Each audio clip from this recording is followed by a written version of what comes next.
గౌరవ ముఖ్యమంత్రి చంద్రబాబు నాయుడు గారికి, NTR memorial trust managing trustee Bhuvaneswari గారికి, ఉప ముఖ్యమంత్రి నాకు అన్న సమానమైన పవనన్నకి, మీ అందరి బాలయ్య, నా ఒక్కడే ముద్దల మావయ్య బాలయ్య బాబు గారికి, ఈ ఈవెంట్ హీరో నా మిత్రుడు తమన్ గారికి, ప్రజాప్రతినిధులు, ఇక్కడ విచ్చేసిన విద్యార్థులందరికీ పేరు పేరున నా హృదయపూర్వక నమస్కారం. తలసీమియా బాధితుల సాయం కోసం చేపట్టిన ఈ కార్యక్రమానికి అనేక మంది దాతలు రూపాయి నుంచి లక్షల్లో సహాయం చేసినందుకు మీ అందరికీ మేము రుణపడి ఉంటాం. ఎన్టీఆర్ ట్రస్ట్ అంటే చిరునవ్వు, ఎన్టీఆర్ ట్రస్ట్ అంటే ఒక భరోసా, ఎన్టీఆర్ ట్రస్ట్ అంటే ఒక నమ్మకం. విశ్వవిఖ్యాత నట సార్వభౌమ స్వర్గీయ శ్రీ నందమూరి తారక రామారావు గారి స్ఫూర్తితో, చంద్రబాబు నాయుడు గారి ఆలోచనతో, భువనేశ్వరి గారి ఆచరణతో ఈరోజు ఎన్టీఆర్ ట్రస్ట్ నడుస్తుంది. 1995లో ఒక అడుగుతో మొదలైన ఎన్టీఆర్ ట్రస్ట్ అహర్నిశలు తెలుగు ప్రజలు ఎక్కడున్నా వాళ్ళకి అండగా నిలబడింది. విద్య, వైద్యం, స్వయం ఉపాధి, అదేవిధంగా ప్రకృతి వైపరీత్యాలు వచ్చినప్పుడు తెలుగు ప్రజలకి అండగా నిలబడింది ఎన్టీఆర్ ట్రస్ట్. స్త్రీ శక్తి పేరుతో వేలాది మహిళలు కూడా స్వయం ఉపాధి అందిస్తుంది ఈ ఎన్టీఆర్ ట్రస్ట్. ఇక్కడున్న మీ అందరు తెలుసు, 226 రోజులు 3132 కిలోమీటర్లు నేను పాదయాత్ర చేశా. ఆ యువగలం పాదయాత్రలో అడుగడుగున ఎన్టీఆర్ ట్రస్ట్ చేసిన కార్యక్రమాలు కానివ్వండి, లేదంటే ఎన్టీఆర్ ట్రస్ట్ వల్ల బాగుపడిన పిల్లలు నన్ను స్వయంగా కలిశారు. దాంట్లో మీకు కొన్ని ఉదాహరణలు నేను ఇవ్వాలి. అనంతపూర్ జిల్లాలో శ్రావణి అని ఒక చెల్లి నన్ను కలిసింది. మధ్యాహ్నం లంచ్ కోసం బ్రేక్ అయినప్పుడు ఆమె వచ్చి నన్ను కలిసి ఆమె బాధ నాకు వ్యక్తం చేసింది. చిన్న వయసులో నాకు అవగాహన ఉన్నంత వరకు 2005-2006లో వాళ్ళ తండ్రి తగరగుంట ప్రభాకర్ గారు పిల్లలందరూ, అంటే ఆయనకి దాదాపు 6 పిల్లలుంటే వాళ్ళందరినీ ఒక సలూన్కి తీసుకెళ్ళి హెయిర్ కట్ అయిన తర్వాత తిరిగి ఇంటికి వెళ్తుంటే ఆనాటి పాలకులు ఈ చిన్నారు ముందల ఆ ప్రభాకర్ని చంపేస్తాం జరిగింది. మా చెల్లమ్మ శ్రావణి ముందల ఆ ప్రభాకర్ని చంపేస్తాం జరిగింది.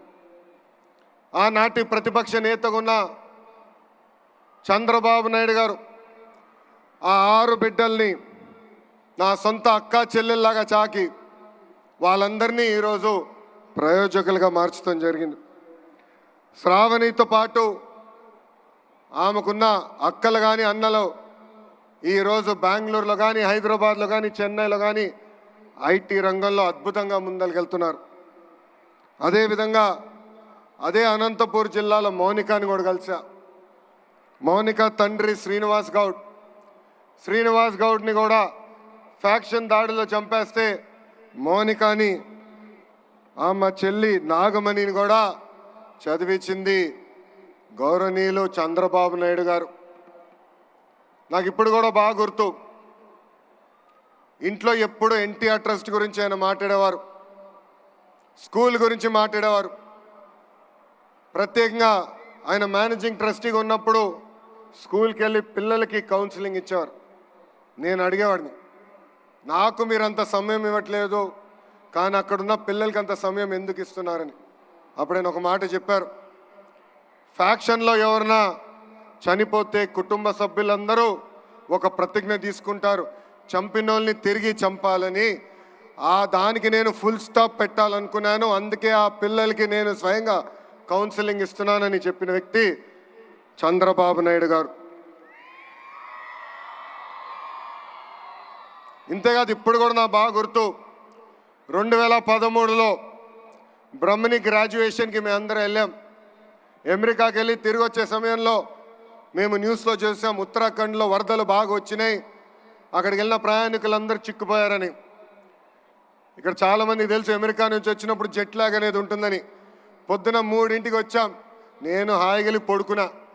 మధ్యాహ్నం లేచి బయటకు వచ్చి అమ్మని అడిగా, నాన్నగారు ఎక్కడున్నారంటే ఇప్పుడే ఢిల్లీకి వెళ్ళారు, ఉత్తరాఖండ్లో ఏం జరుగుతుందో తెలుసుకుందామని బయలుదేరారని. అక్కడ బయలుదేరిన వ్యక్తి ఢిల్లీ నుంచి ఉత్తరాఖండ్కి వెళ్ళి ఏకంగా 510 మంది తెలుగు వాళ్ళు అక్కడ చిక్కుకుంటే ప్రత్యేక విమానం వేసి వాళ్ళని హైదరాబాద్కి తీసుకొచ్చారు. అంతేకాదు మాకు చెప్పారు, హైదరాబాద్లో మీరు రిసీవ్ చేసుకోండి, వాళ్ళకి ప్రత్యేక వాహనాలు బస్సులు ఏర్పాటు చేయండి, తిరిగి వాళ్ళ ఇంటికి చేర్చే బాధ్యత మీరు తీసుకోండి అని చెప్పిన వ్యక్తి గౌరవ చంద్రబాబు నాయుడు గారు. ఇవన్నీ మీకు ఎందుకు చెప్తున్నానంటే, ఒక మంచి పని చేయాలంటే మంచి మనసు ఉండాలి. సమాజంలో ఒక మార్పు తీసుకురావాలంటే ఒక సంకల్పం ఉండాలి. అదే సంకల్పంతో అన్న ఎన్టీఆర్ పేరుతో ట్రస్ట్ ఏర్పాటు చేశారు చంద్రబాబు నాయుడు గారు. ఉత్తరాఖండ్ వరదలేమి, హుదూద్ సైక్లోన్ ఏమి, తిట్లి కానీ, మొన్న జరిగిన విజయవాడ ఫ్లడ్లు కానివ్వండి, పెద్ద ఎత్తున ఆదుకుంది ఎన్టీఆర్ ట్రస్ట్. అంతేకాదు కోవిడ్ అప్పుడు అన్నమయ్య డ్యామ్ గేట్లు కొట్టుకుపోతే ఆనాటి ప్రభుత్వం స్పందించబోయినా 48 కుటుంబాలకి ఆర్థిక సహాయం చేసి అండగా నిలబడింది ఎన్టీఆర్ ట్రస్ట్. ఇంతేకాదు కోవిడ్ వచ్చినప్పుడు మాస్కులు, మందులు, ఆక్సిజన్ కాన్సన్ట్రేటర్లు కూడా అందించింది మన ఎన్టీఆర్ ట్రస్ట్. గత 28 సంవత్సరాలుగా అనేక కార్యక్రమాలు చేసింది ఎన్టీఆర్ ట్రస్ట్. ఒక ట్రస్టీగా నేను కూడా దాదాపు 5 సంవత్సరాలు ఎన్టీఆర్ ట్రస్ట్ కోసం సేవలు అందించాను. ఈ 28 సంవత్సరాల్లో సుమారుగా 8,70,000 పేషెంట్లకి బ్లడ్ అందించింది. ఇంతేకాకుండా 100 పిల్లలు తలసీమతో బాధపడుతుంటే ఆదుకుంది ఎన్టీఆర్ ట్రస్ట్. ఇంకో పక్కన 13,000 హెల్త్ క్యాంపులు ఏర్పాటు చేసి దాదాపు 23 కోట్ల రూపాయలు ఖర్చు పెట్టి ఉచితంగా మందులు కూడా అందించింది ఈ ఎన్టీఆర్ ట్రస్ట్. ఇప్పుడు కూడా ఎన్టీఆర్ సంజీవిని పేరుతో ఆరోగ్య కేంద్రాలు కూడా నడిపిస్తుంది. ఇక్కడున్న చిన్నారులు కూడా ఉన్నారు.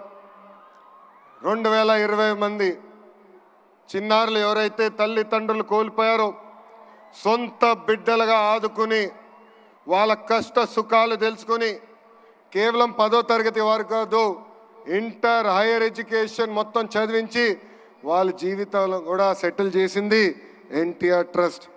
ఇంకా మా తల్లి నాయకత్వంలో దాదాపు 7,531 మహిళలకి స్త్రీ శక్తి పేరుతో కూడా స్వయం ఉపాధి అందించింది ఎన్టీఆర్ ట్రస్ట్. నాకు స్పీచ్ చాలా ఉంది, కానీ దేవాంశ్ ఇప్పుడే చెప్పాడు 5 నిమిషాల కన్నా ఎక్కువ మాట్లాడొద్దని. ఇక్కడ అందరూ వచ్చారు, మ్యూజికల్ షో చూసేదానికి వచ్చారని చెప్తాం జరిగింది. ఇప్పుడే ముద్దుల మామయ్య, బాలమామయ్య చెప్పినట్లు ఒక పక్కన బస్వ తారకం, ఇంకో పక్కన ఎన్టీఆర్ ట్రస్ట్ చాలా అద్భుతంగా తెలుగు ప్రజల కోసం అహర్నిశలు సేవ చేస్తున్నారు. ఇంత అద్భుతమైన అవకాశం, ఇంత చక్కటైన అవకాశం ఆంధ్ర రాష్ట్ర ప్రజలు మా కుటుంబానికి ఇచ్చినందుకు జీవితాంతం మేము రుణపడి ఉంటాం. ఇంతేకాదు రాబోయే రోజుల్లో ఎన్టీఆర్ ట్రస్ట్ మా తల్లి భువనేశ్వరి నాయకత్వంలో పెద్ద ఎత్తున బ్లడ్ బ్యాంకులు కూడా ఏర్పాటు చేస్తాం.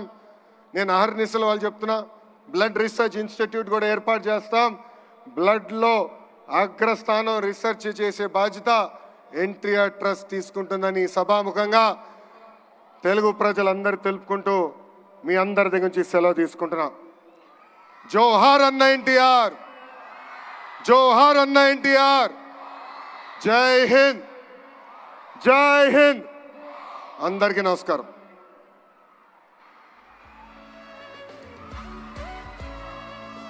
Thank you so much Nara Lokesh గారు.